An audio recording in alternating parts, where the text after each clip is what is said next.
was always considered in Indian philosophy as the highest human goal.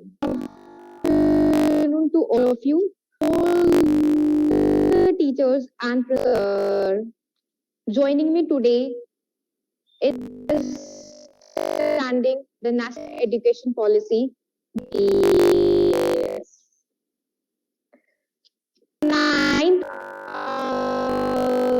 gap of 34 years, India got third. However, this formed NEP is going to be a visionary document, guiding document given by the Senate to the country, state, to everything mentioned in it, and states are implements of NEP. As we have already entered into the cabinet in the year 2020 itself. So the facets of the NEP, the highlights and contents that it already be studied by online or offline by every year now.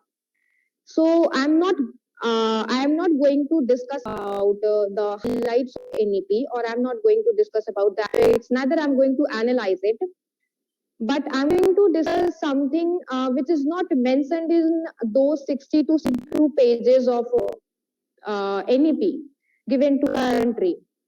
So my discussion point in this session would be, what was the need? What is the need bring new education policy? Then how is all this policy NEP, which is the one of the largest collaborative effort which is spoken by the government, how it got formulated, what different challenges come across government is going to face while implementing all these things. And obviously, we know that nothing is 100% perfect. So there are some of the shortcomings, there are some of the drawbacks present in this NEP too. And finally, we are going to conclude in a very brief. So all know about, we all have already read many things about this NEP. We know about how the 10 plus 2 structure is going to be replaced by 5 plus 3 plus 3 plus 4 structure. Then excessive focus on the foundational literacy and the numeracy have been given. Then reforms in school curricula, multilingualism. Then government is trying to curtail the dropout rates, especially to the students who cross class 5 entering into class 6. Apart from this, all this is mentioned in those 62 pages of the PDF, but it has mentioned about some of the higher education. Also, it has mentioned about the adult education. Also, it has mentioned about some of the how the this policy is going to be. Just a second, hold on.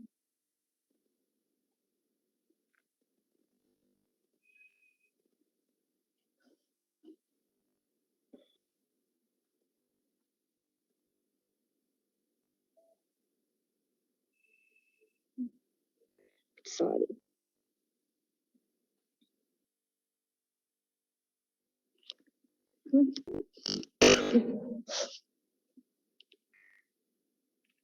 Apart from this, on higher education, school education, something for the teachers has also been mentioned, because that the government also knows this, that they are not going to do anything good for the student until and unless it does something best for the teacher. So focus has also been given to the TET is going to be strengthened, then accompanying with the interviews and demos and all, then hiring local eminent person or the expert mastering in very subject, then merit-based promotion of the teachers. Merit-based promotion, it means that the teachers are not going to be promoted age-wise, but rather merit-wise. Then continuous professional development and all for this, all the teachers, and along with the sales also. Apart from this, all these things we already is given there, but removing it, the different how this NEP has come into what was the need to bring about this new education policy. If we go through the very beginning, this has come after 34 years. Before this, we already had two national education policy in our country. One was in 1986 and one was in 1968. 1968 and 1986. 1986 got amended in 1992. Apart from this, when we look into the history of the NEP, we are going to find out that the time, the previous education policy that has been into existence, they focused mainly on bringing the children into the school education. In 1986, India was not that liberalized, so the focus of that time was mainly on the manufacturing things. Career scopes like engineering, career scopes like doctor, being IS, being teacher was not that much. They didn't give that much priority to them. But today's era, the time has been changed. In today's era, children are having a plethora of scopes in different fields. They are exposed to the outside world. They are more exposed to the outside world than we are exposed now. In that time, hardly anyone have heard of the name cell phone, but now we only need to learn our faces. So the time has changed. So along with the time, to cope up with the time, to adjust with the time, we need to bring about some changes in the education system also. This policy speaks of the universalization. So until and unless we do not to grade the policy, not going to do the progress in universalization. We cannot all things going on also.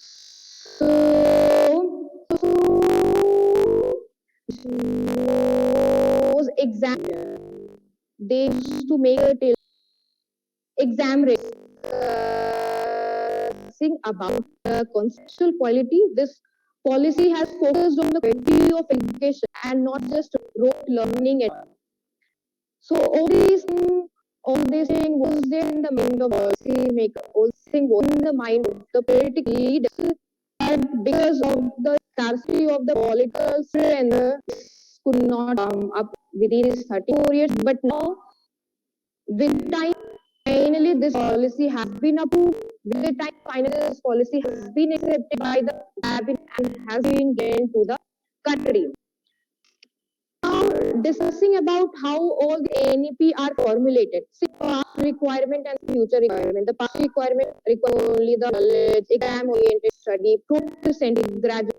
They used to focus on how to give degrees to the student without making them understand what you are going to make use of this degree. You already have got the graduate degree, you have got the degree, but how you are going to implement this? That time, the student were only exam ready, but now if student read, for example, if we are going to teach them about our life history, then student will start thinking what is the purpose of reading about Akbar in today's society, how I am going to implement the importance of this Akbar. I am not going to understand how I am going to implement in the society, then what is the purpose of going to school? And that's why I keep all this thing in the mind. It was important for the leaders to bring about a drastic change, to bring about very important change in the policy for the future requirements. And target is policy is 2040. Target is policy is 2040. This NEP 2020 has come in 2020. Target is 20 years. In 20 years, after implementing all this gradually at all the levels, at various levels, school level, higher level, the research level, in the teachers level also, teacher field also, at 2050, it might be possible they come up with something new education policy, or after analyzing this 20 years, they might bring only some changes, or they might do only the amendment work. After this, how the NEP got formulated, this government has said that, government agrees that this is a collaborative effort. This policy is a collaborative effort with suggestions of over 2 lakh people in the country. Actually, the idea of coming up with the new education policy has already come up in the mind of the policy maker.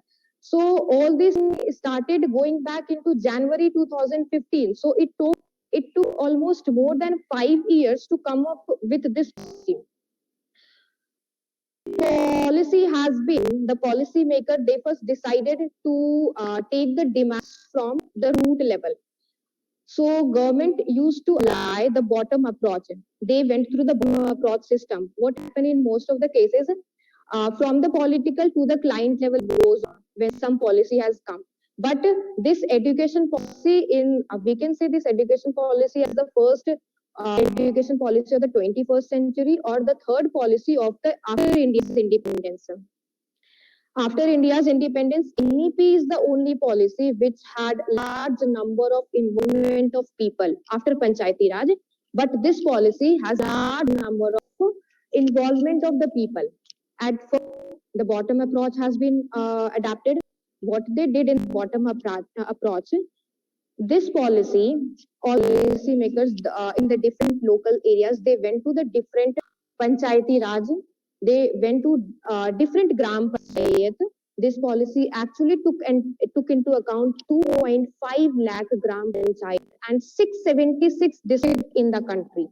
676 district country, and it is said that if anything wrong goes with this policy, these people are equally accountable. Accountability, which is one of the 5 pillars of unity. So from the bottom approach, apart when all this demand has been kept forward in front of the villagers at the government school at the Gram Panchayat level, apart from the poor infrastructure, apart from the low number of the teachers, they also came up with the demand that students need something skilled kind of thing. After from this Gram Panchayat level, they come up to the block level. At the block level, they had a discussion with the different teachers, then to the district level, and then to the state, then to the regional level, north, south, east, west, and then collaborating, amalgamating all these demands at the national level. In fact, apart from this, National Education Task Force gathered all the suggestions from different corners of the area and read in detail and came with something genuine and something valid points, which is mentioned in this policy. So all thing took place in 5 years. In fact, it took place in 5 years, and daily some or the other thing was going on. Apart in that, in the universities, skill development commission from the different states were also in. They also gave their demand. They also kept their what all things to be included in the policy. And then the different universities, these were also involved in this, and different universities, VCs are also involved in this. So many peoples are involved that hardly any policy can go wrong with. But still, we have some shortcomings, which we will discuss it later on. So this is the thing while formulating the NEP. But so we can say that there are some vast challenges this policy is going to take place. This policy will face while implementing. Even government is going to face that challenge. Now discussing about some of the challenges. The very first challenges this policy is going to face is this policy first of all speaks of enrolling or doubling gross enrollment ratio in higher education by 2035. Which means that every week government have to set up a new university. It has to open a university every week. Just by listening to it, we can understand this is something next to impossible. Opening new university every week, is it really possible? A huge challenge in front of the government. Then this policy speaks that over 2 crore people, 2 crore children has to be come back in the school system who has dropped out their schooling due to some or the other reason, which means that 50 schools every week has to be opened up in order to fulfill this policy, in order to fulfill this target in the coming 10 years. Again, huge challenge. After that, this policy has given more focus on ECC, early childhood education, and this burden has been given to the Anganwadis and all. We already know that Anganwadi women, they are already overburdened with the various work. And this policy also says that ECC teachers is also going to have a B.Ed degree. So is it really important to have a degree to handle those small children, including age group 3 to 8 years? Is it really important? The various people from this country are questioning the policy. That is it really important? As previously, what used to happen, there was NTT and B.Ed for the primary school, and the nursery teacher training LT, which used to give a clear training of fun learning, especially for small children. This NTT is not mentioned anywhere in the policy. Apart from this, we can question that is really weird important, because it is very hard to handle the small kids. It's very hard. Then college is also going to face some implementation difficulties. Then one more challenge is going to come is in secondary or in the higher education, it is said that they have opened up a whole menu card in front of public, in front of the student. Various vocational courses, various different courses have been opened up in different universities. It is going to open up, not yet, but it is going to be. Which means that, for example, if a particular college provides 20 subjects and only 20 students there, and if one student take for the one subject, then from where the 20 different teachers are going to come for respective subject? The question arises, if if the whole menu card is being opened up in front of the student, and if each student take only one subject, then there is a requirement of the teacher too. Again, a huge challenge. And the next challenge, which is very logical in COVID era, is that our country is providing, it is using its fund towards the health sector, towards this corona era and all. Is how the country is going to finance the education sector when most of its focus has shifted to the health sector. Again, huge challenge. After from the challenge, there are some shortcomings of the policy also, because nothing can be 100% perfect. There is nothing which can be 100% perfect.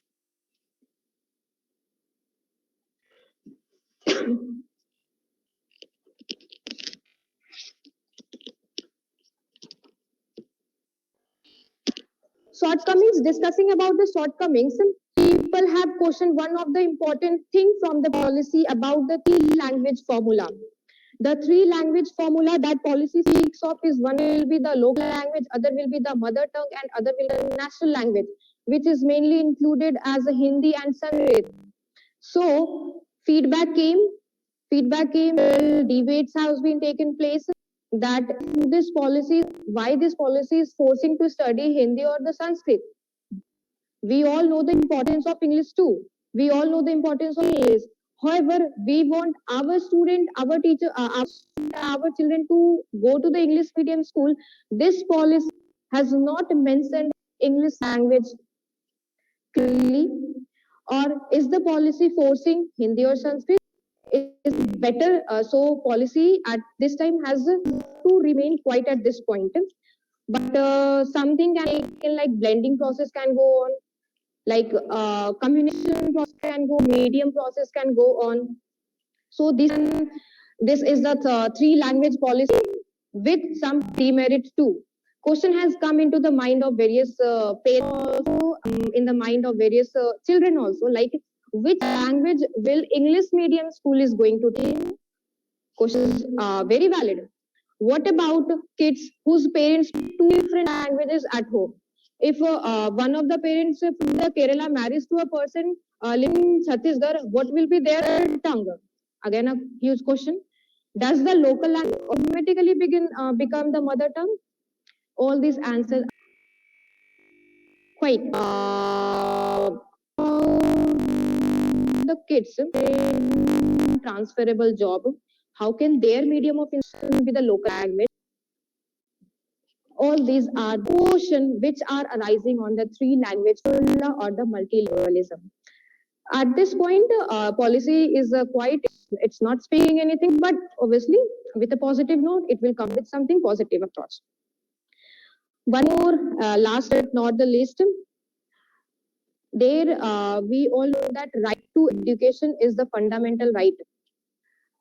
It is under the fundamental right, and according to right to education act, according to Right to Education Act, every children aged 6 to 14 years is being given free and compulsory education.